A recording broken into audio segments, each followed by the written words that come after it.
Hello and welcome to this week's edition of Dream Car Garage. Now behind me I have a classic slice of Porsche history, and no, it's not a 911. Now the new Porsche 911, the 991, beautiful looking car, efficient, beautifully designed, wonderful example of a modern sports car. But let's face it, the last 20 years they've only changed it very slightly. It looks virtually exactly the same. If you want to be a little bit different, a little bit left of field, go a different direction. Apart from anything else, a new Porsche costs best part of 70 grand. Here in Dream Car Garage, that's not the kind of money we like to spend. So behind me, I have a beautiful, classic, virtually concourse example of an 80s sports car, the Porsche 944. Now, I love finding a bargain. In particular, I love finding an old sports car that's been maintained really, really well. And here we have an example of just that. It's got a 2.7 litre engine, I think it's 4 cylinders, developed somewhere in the region of 165 bhp. Now by today's standards, 165 bhp doesn't sound like an awful lot. Even your standard hot hatch mini, or your mini hot hatch, is rolling in at 170, 180 bhp. So the idea that this sports car, Porsche no less, only has 165, doesn't sound an awful lot, but when we take it on the road, I think it might surprise you. It's got a lot of beef to it. It feels, very sturdy, but we'll discover how it drives a little bit later on. What I'm going to do now, I'm going to take the camera and just give you a bit of a walk around, show you through the interior, then we'll take the car out for the road. I'll generally give you an indication of what it's like to drive.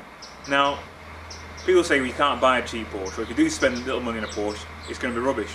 This car here, or one with this, of this standard, with the kind of history it's got, with the kind of quality of interior and engine, you're looking at somewhere between £3,000 and £4,000. Now, it's a long way. £3,000 and £4,000 probably wouldn't buy you a set of wheels on the new Porsche 911. Well, we're going to see just exactly how £3,000 or £4,000, well, £3,500 thereabout, will go on a car like this. Can you buy an old Porsche and it still be a good one? Let's see.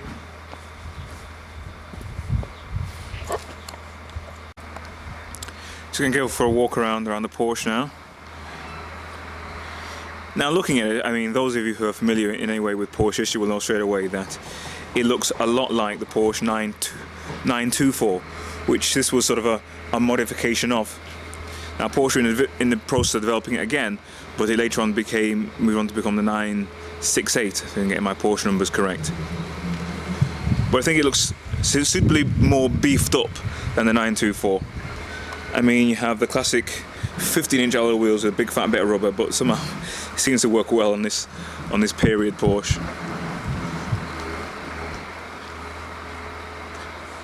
Moving around, big fast exhaust. Take a look inside.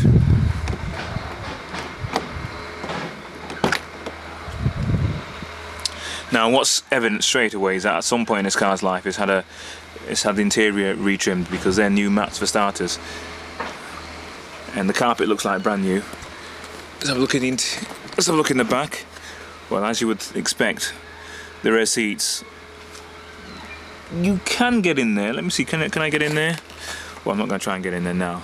Thought it looks a bit small, but I had my nephew in there earlier on, and he fits in there just fine. So let's call these child seats or emergency seats for adults, because if I look behind there, that's the front seat in my driving position. There is actually room to fit a person in there, but probably not for a particularly long journey.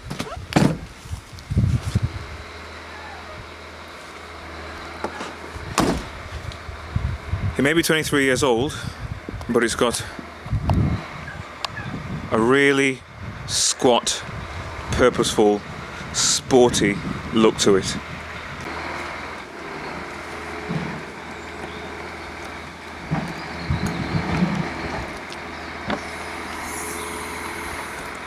I mean, so looking at it from the boot, you can just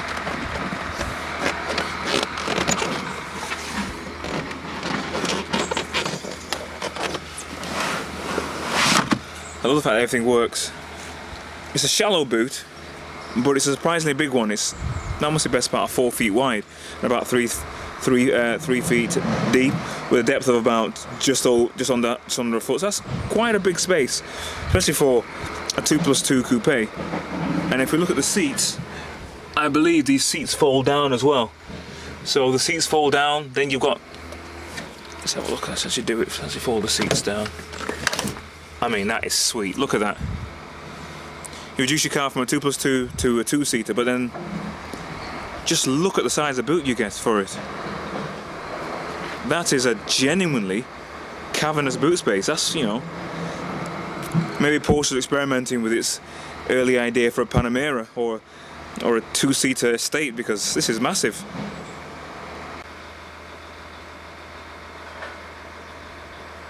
Okay, let's step inside and start getting a feel from the inside.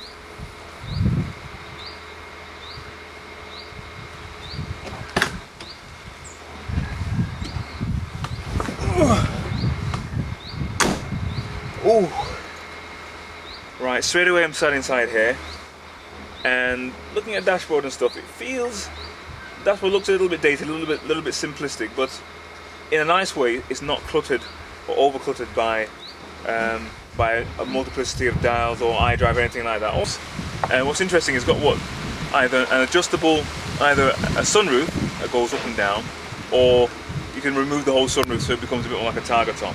But straight away you sit quite deep. Now the steering wheel doesn't move, but the seats move, electric seats, so the seats can move or down or backwards or forwards, or they're tilting quite enough ways to make it like to be comfortable. You sit really deep, so you feel straight away like you are in a sports car. And the beautiful thing about this particular one is that the interior is so very, very clean. There's no carbon fibre anywhere in here. This is just a good, honest, solid car. For example, doors feel heavy. Listen to them close. You close them with a wallet. That's how you close these doors. You close them with a real wallet. Boom. But once they're closed, it feels like I'm in a sports tank. It feels really, really solid.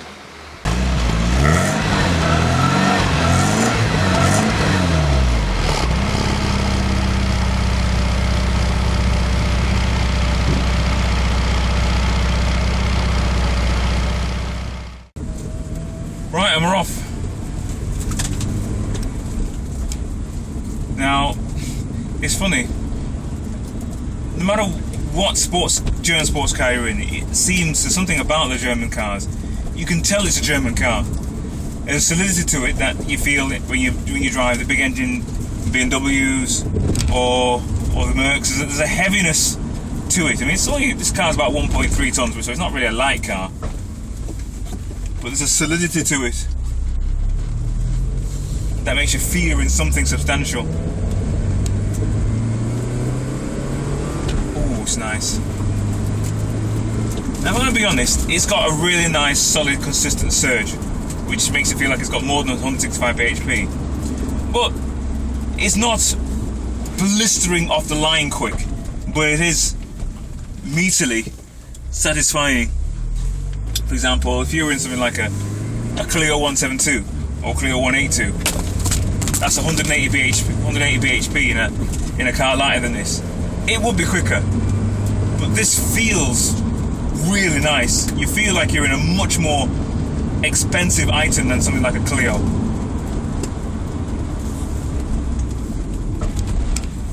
Feels more solid. You can hear the bass of the engine coming through, but at the same time you're insulated from the majority of the sound of the road. It's a nice car. The ride is quite comfortable.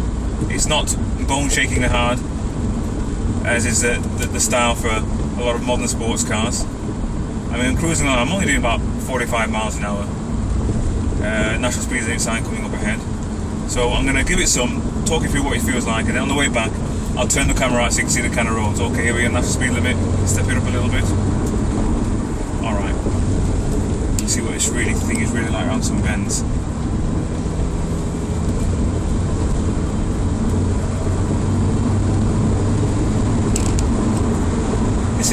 It's nice.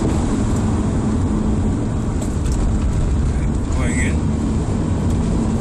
I mean, I'm not driving like a lunatic, to be honest with you, so I guess there's a bit of reticence because I know the car's 20 odd years old, thinking, well, maybe in my mind thinking I don't want to push it as hard as it is because I don't know where its limits are, and it doesn't have the same kind of safety aids as a normal car would have.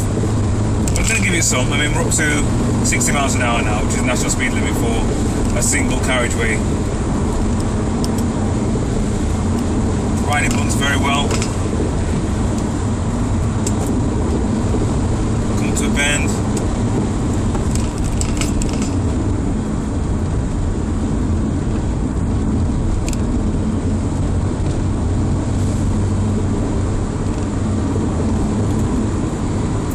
I mean, this is, you don't really have to go on a racetrack, as a lot of people will have you believe, to have a challenging drive. I mean, we're driving at roughly 60 miles an hour down nice windy lanes, and the windy lanes are providing their own challenge all by themselves. You don't necessarily need to go on a track, but I would imagine if I wanted to explore the limits of what this car can do, I'd probably want a safer environment. So if I spun out of control or the brakes didn't stop in time, I'm running off into nothing. I'm not smashing myself up on a tree or another car. But we're going up at a decent rate here. It's taking bends well. Still feels quite tight. The brakes work. They don't bite the same way a modern car would, or what I'm used to, but they are still stopping the car.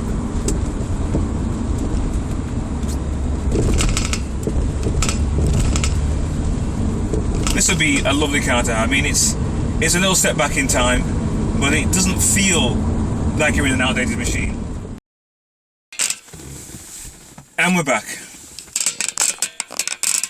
And we're back. What do I think of it? I really like this car. It's the kind of car I really would love to keep myself. To find an old car in this kind of condition, the seats, the interior, the carpets, that look this good is quite a rare find.